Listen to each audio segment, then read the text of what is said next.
그러니까 우리가 생각하는 정상적으로 돌아가는 블록체인 기술을 활용한 서비스들은 사실 이렇게 코인이 거래소에 나와서 우리가 구매하고 떡상각을 노리는 일은 차라리 없는 거잖아요. 이유가 없어요. 그러니까 어쨌든 뭐 주식도 똑같거든요. 근데 네. 그건 뭐 주식도 똑같은 거니까. 주식도 그 기업이 어떻든 간에 이 기업이 잘해서 내가 미리 사두놓으면 그 돈이 된다. 스타트업도 내가 엔젤 투자를 들어갔는데 얘네가 시리즈 A를 투자를 받으면 나는 그 상대적인 이 네. 상승률 때문에 상승폭 때문에 돈을 벌게 된다. 네네. 라는 전제들이 있듯이 돈을 벌어주니까 들어간다라는 논리는 똑같은데 어떻게 벌어주냐가 다른 거죠. 근데 아직도 코인은 그런 부분에서 되게 미약하고 좀 이런 게 법이 들어오면서 좀 빠르게 정리가 되면 네. 좋다라는 거죠. 우리나라 시장이든 중국 시장이든. 근데 이렇게 막 사기가 많은데 뭐 누구 잡혀갔다든지 처벌받았다는 얘기는 단 한 번도 들어본 적이 없는 것 같아요. 많이 잡혀가고요. 그래요? 생각보다 많이 이미 감옥에 있습니다. 아. 네, 뭐 실제로 지금 옛날에 어디 거래소 누구 대표라든지 아니면 예전에 프로젝트를 진행했던 대표, 뭐 네. 투자회사 대표 중에서 실제로 징역을 살고 있거나 아니면 징역에 준한 형태의 어떤 실형을 선고받은 사람이 되게 많습니다. 여러분이 그거를 어떤 보도자료나 이런 데 나오지 않아서 모를 뿐이지. 근데 그런 분들 나오면 돈 많이 있는 거 아니에요? 지금 휴가금 개념으로 간 거 아니에요? 그렇다고 봐야죠.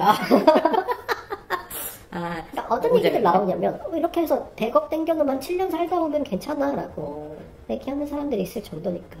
10년이면 진짜 막 그냥 공부하고 온다는 생각이겠네요. 그죠. 7년 동안 공짜밥 먹으면서. 경제사범이니까 네. 이렇게 빡센데 가는 건 아닐 거 아니에요. 경제사범들이 모여있는 데가 보통 학교라고 하잖아요. 서울구치소 같은데. 네. 그런 데 가나 보죠. 네. 이건 저도 들은 얘기인데 우리나라에서 그 공인 영어 시험 성적이 토익 같은 거요? 네. 그 시험 정확한 이름은 모르겠는데 네. 뭐 토익 비슷한 거라고 토익이라고 치면 그 평균이 있잖아요. 어떤 네. 집단의 평균. 집단의 평균이 제일 우리나라에서 높은데? 2등으로 높은 데가 네. 서울대 신입생이래요. 근데 1등이 서울대 구치소? 서울구치소? 그 구치소 중에 그 경제사범 망. 네, 거기가 평균 1등이랍니다. 막 985 나오는 거예요, 막. 뭐 그 정도 나오겠지만. 그러니까 이 사람들이 현란하게 말하고 이 사람들이 논리를 잡아서 뭔가를 하는 거를 네. 기본적으로 여러분이 이길 수가 없어요. 그러면 돈을 벌려면 진짜 운이 좋아서 그냥 걔네가 올리기 위해 놔뒀던 거 뭐 하나를 내가 먼저 타고 있으면 돈을 버는데 네. 이 시장은 주식과 달라서 뭐 진짜 그 회사가 잘 된다고 해서 코인이 오르고 이런 게 절대 아니라고 제가 계속 말씀드리잖아요. 네. 그래서 여러분들이 실질적으로 지속 가능하게 돈을 버는 방법은 없습니다. 블록체인에 투자를 하려는 분들이나 투자를 하고 있는 분들에게 되게 도움이 되는 정보네요. 그죠? 돈을 벌면 운이 좋은 거고 보통은 일단은 사기판에 들어가는 거다. 네. 그러니까 여러분은 똑같이 도박판에서 돈을 받듯 설계를 당하시는 거예요. 여러분이 5만 원을 넣잖아요. 그 5만 원은 45만 원이 될 수 있습니다. 근데 여러분이 그 45만 원을 보고 450만 원을 넣잖아요. 그럼 분명히 한 200만 원 정도 될 거예요. 뭐 거기서 만약에 한 번 더 떴다. 이게 억 단위로 한 번 갔다. 그럼 여러분은 영혼을 끌어오겠죠. 그러면 그 영혼이 분쇄가 되는 것을 보실 수 있을 겁니다. 그 다 설계가 되나 보네요. 몇 번씩 올라가는 걸 보여서 사람들이 더 돈을 끌어올리게 한 다음에 미끼를 던지는데 미끼를 물어버리는 그런 느낌인데 들어보니까. 그게 또 도박하고 다른 게 이게 탈중앙화된 어떤 판이잖아요. 이렇게 보여지는 판 자체가. 공정한 판인 것 같잖아요. 네, 근데 탈중앙화된 타짜들이 엄청나게 많아요. 그러니까 누가 나한테 미끼를 건지 모르겠는데 나는 물려있는 경우들이 되게 많습니다. 그러니까 미끼를 거는 사람도 되게 불특정 다수라고 보시면 돼요. 그리고 이런 애들이 처음엔 되게 야금야금 3%씩 5%씩 먹는 것처럼 느껴지지만 여러분이 진짜 1, 2년 지나고 봤을 때 여러분 자산이 남아있을까? 봤을 때 없는 경우가 훨씬 많을 거예요. 그래서 돈을 버는 사람은 진짜 10,000명 중에 1명일 거고 나머지 9,900명은 이제 450층입니다. 구조대 오나요? 하고 있는 거죠. 그러니까 다른 호구를 기다리는 거 아닙니까 그게? 네, 그러니까 다른 호구들이 한 번 더 아니 다른 고래들이 와서 떡상 한 번 더 시켜주길 기다리는 것 말고는 답이 없는. 그렇게 얘기를 들으니까 이게 이 판을 3, 4년을 보신 분, 한국에 이런 블록체인 판이 깔렸을 때 처음부터 있었던 분이다 보니까 어느 정도 검증된 경험으로 지금 얘기를 해주시는 거잖아요, 현상에 대해서. 네. 그러니까 실제로 저 같은 경우는 2018년, 2019년 이럴 때 그 고래들이 모여서 어떤 특정 코인을 상승을 시키거나 하락을 시키는 그 현장에도 가본 적이 있거든요. 근데 그 그룹이 지금까지 남아있느냐? 안 남아있습니다. 거기서 큰 고래가 작은 고래들을 다 흡수하고 사라진 경우들이 대부분이에요. 그러니까 걔네들끼리도 한 10억 가진 사람이 100억 가진 사람한테 물리는 판인데 여러분이 2천, 3천 들고 가서 이런 거 막 오르는 것도 한순간이겠지만 네. 여러분이 돈을 뺄 때는 절대로 떨어진 뒤다라는 것들을 알고 계셨으면 좋겠어요. 네. 오늘 얘기 많이 해주는데 마지막으로 용어 같은 거에 대해서 한번 얘기를 해볼게요. 이제 얘기를 들어보면 시장이 커지는데 계속 옛날 같은 모습을 보여줄 수 없으니까 새로운 용어를 만들어서 이게 뭐 신기술이다, 더 나은 거다처럼 표현하는 마케팅 기법이 많이 적용된 시장이 된 것 같은데 3, 4년 전에는 없었던 아까 NFT나 디파이나 이런 것들 용어가 새로 생기고 사실 본질은 똑같은데 또 그런 것들이 어떤 용어들이 있을까요? 최근에 약간 의도적으로 많이 쓰는 그런 용어? 최근에 의도적으로 많이 쓰는 용어는 최근에는 예전에는 블록체인 관련된 막 용어들을 많이 쓰려고 했던 것 같아요. 업체들이. 네.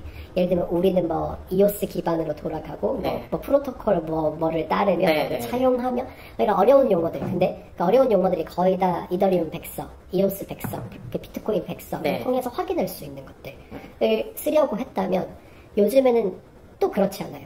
요즘에 사람들이 이제 어떤 용어, 특정 용어들을 쓰려고 하는 것들을 보면 현존 기술 기업들이 쓰고 있는 용어들, 그리고 여러분이 에어비앤비 뭐 기타브를 들어가면 볼 수 있는 용어들, 네. 이런 것들을 많이 쓰려고 하는 것 같고, 예를 들면 뭐가 있을까요? 특히 요새 많이 쓰고 있는 거는 메타버스. 우리께 메타버스 기반에서 돌아가게끔 만들어져 있다. 설계되어 있다. 개소리 같은데요? 되게 개소리 같은데 되게 당연한 거거든요. 우리가 싸이월드 할 때 도토리 쓰잖아요. 네네. 그거랑 똑같은 개념이에요, 사실은.